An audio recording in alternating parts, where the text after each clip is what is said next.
Hello dear students, अस्सलाम वालेकुम। असां सभिनी दोस्तनि खे पंहिंजे यूट्यूब चैनल ते भलीकार चऊं था। त दोस्तों, अॼु जो असांजो टॉपिक आहे कंजक्शन जे हवाले सां तव्हां खोड़ सारा वीडियोस ॾिठा हूंदा, पर अॼु जो ही वीडियो तव्हांजे लाइ इंतहाई स्पेशल थियण वारो आहे ऐं होपफुली तव्हांखे वीडियो पसंदि ईंदो। त पार्ट ऑफ स्पीच जी जेकॾहिं ॻाल्हि कजे त पार्ट ऑफ स्पीच में हर पार्ट जो जेकॾहिं एग्जाम्पल्स जेके आहिनि उहे इंतहाई घणा हूंदा आहिनि। जीअं नाउन जेको अनकाउंटेबल आहे, तव्हांखे ख़बर आहे त नाउन असां जिते वञूं हुते डिफरेंट क़िस्म जा डिफरेंट काइंड्स जा असांखे नाउन मिलंदा रहंदा आहिनि, पर उन्हनि सभिनी मां जेको कंजक्शन जेको पार्ट आहिनि इन्हनि जा जेके बि एग्जाम्पल आहिनि उहे तमामु घटि आहिनि। यानी ॿिया जेके बि पार्ट ऑफ स्पीच जा हिसा आहिनि उन्हनि सभिनी खां जेको कंजक्शन आहे उहो इंतहाई सवलो पार्ट आहे ऐं इन जा एग्जाम्पल आहिनि उहे तमामु घटि आहिनि। त अॼु जो असांजो जेको टॉपिक आहे उहो कंजक्शन आहे। कंजक्शन जी स्पेल CONGUNCTION कंजक्शन, ऐं इनखे सिंधी में चइबो आहे हुरफ़ जिमलो। त कंजक्शन जॉइन आर एड, यानी ही जेका पंक्चुएशन मार्क में जेका अचे थी इन निशान जी मतिलबु आहे या। त कंजक्शन मिलाए थो या एड करे थो टू पार्ट्स ऑफ फ्रेज़िस जा ॿ पार्ट्स खे मिलाए थो आर सेंटेंसिस। यानी कंजक्शन जो जेको कमु आहे उहो सिर्फ़ु ऐं सिर्फ़ु ॿिनि जिमलनि खे पाण में मिलाइनि या फ्रेज़िस जेके आहिनि यानी जिमले जा नंढा हिसा उन खे पाण में एड करणु।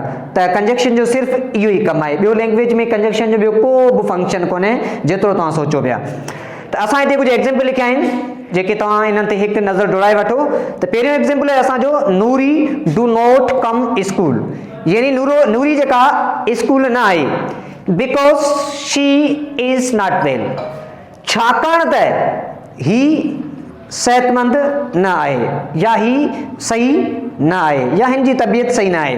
त नूरिया जी स्कूल न आहे। ॾिसो हिकिड़ो ही सेंटेंस थी वियो। प्रेज़ेंट इंडिफिनिट टेंस जो जुमिलो आहे, नेगेटिव सेंस में आहे। नूरी डू नॉट कम स्कूल ऐं ॿियो जुमिलो आहे शी इज़ नॉट वेल, ही टू बी टेंस जो जुमिलो आहे। पर इन ॿिन्ही जुमिलनि खे जंहिं लफ़्ज़ मिलायो आहे उन मिलायो आहे बिकॉज़। छो त नूरिया जी स्कूल न आई छाकाणि त ही चङी न हुई। ॿियो हिते सेंटेंस आहे Mumal likes to read stories and newspapers. हाणे ॾिसो हिकिड़े पासे ख़ाली हिकिड़ो लफ़्ज़ आहे, ॿिए पासे हो ऐसी ने पूरो सेंटेंस आहे।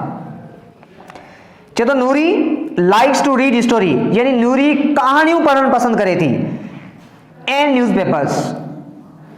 हिकिड़ो जुमिलो ऐं हिकिड़ो लफ़्ज़ पाण में with the help of and we add here. Okay, असां हिते एंड जी मदद सां इन ॿिन्ही पार्ट्स खे पाण में मिलायो आहे। मीना स्पोक इंग्लिश, एसी ने तव्हांजो हिकिड़ो सेंटेंस आहे। Meena spoke English, past indefinite tense जो जुमिलो आहे। मीना अंग्रेजी ॻाल्हाई। ॿियो जुमिलो आहे शी इज़ एन एजुकेटेड, इहो टू बी टेंस जो जुमिलो आहे तव्हांजो थी सघे थो। ठीकु आहे।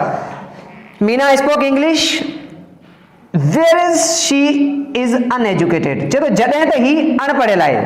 मीना अंग्रेजी ॻाल्हाई जॾहिं त ही अनपढ़ियल आहे। ॾिसो हिकिड़ो असांजे लाइ हिकिड़ो अहिड़ो सेंटेंस आहे जेको असांखे हैरियत में विझे थो। यानी असांखे परेशानी थिए थी यार अनपढ़ियल आहे पर पोइ बि अंग्रेजी ॻाल्हाए पियो। बाक़ी ॻाल्हाए सघे थो, मुंहिंजो ॾाढो अनपढ़ियल आहे पर सिंधी ॻाल्हाए पियो। त Imran is good dancer. Imran is good dancer यानी इमरान हिकिड़ो सुठो रांदीगर आहे। बट आई डोंट लाइक हिम, पर आउं उनखे पसंदि नथो कयां।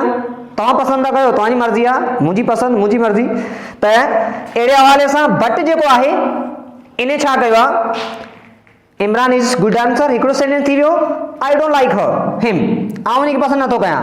त ॿिन्ही सेंटेंसिस खे बट जेको पाण में एड कयो आहे ऐं हाणे ही सॼो हिकिड़ो सेंटेंस आहे। इमरान हिकिड़ो सुठो डांसर आहे पर आउं उनखे पसंदि नथो कयां।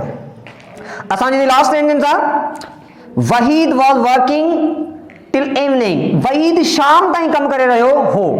व्हेन आई सॉ हिम, जॾहिं मूं हुनखे ॾिठो त Waheed was working till evening, यानी वहीद शाम ताईं कमु करे रहियो हो।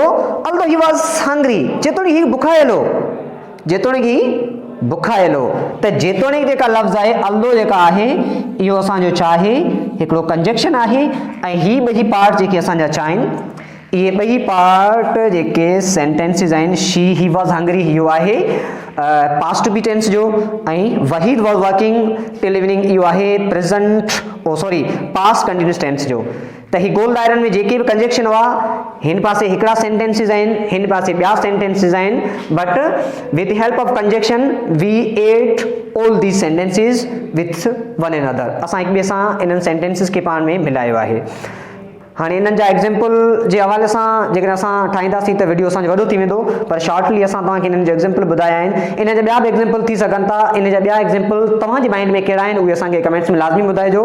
त दोस्तो कंजक्शन खे वधीक डिटेल में या इन जा वधीक इन खे डिफाइन जे हवाले सां असां पाण मिलंदासीं कंहिं ॿिए वीडियो में। तेसीं ताईं इजाज़त, अल्लाह निगहबान।